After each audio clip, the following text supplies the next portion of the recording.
The creation narrative in Genesis 1 says that God has created man after or in his own image and likeness. Unfortunately, Genesis doesn't define what that means. It is a guess on our part as to what it means to say that human beings are created in the image and likeness of God.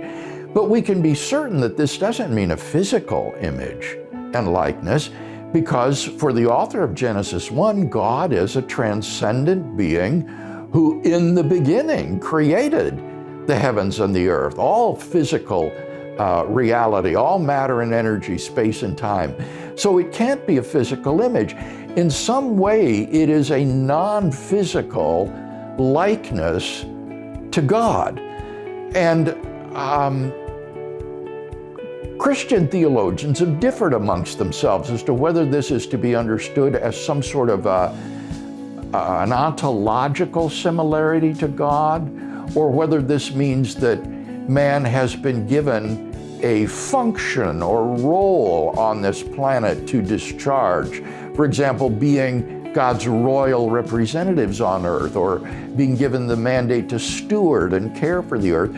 Or another alternative would be, is the image and likeness of God a relationship with God in which human beings uniquely stand? So it seems to me that fundamentally we should think of the image and likeness of God in man as being an ontological similarity of human beings to God.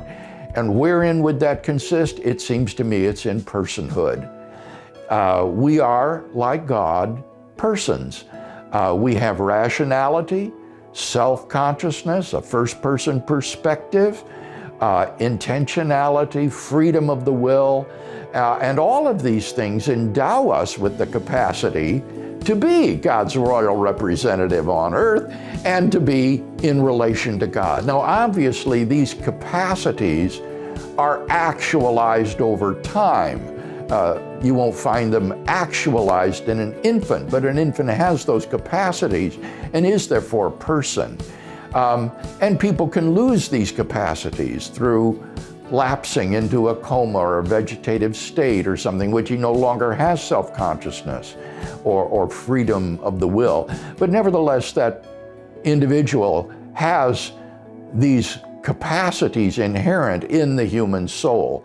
So that's how I would understand human personhood. We are immaterial selves or souls, just as God is an immaterial soul, with these capacities that make us like God.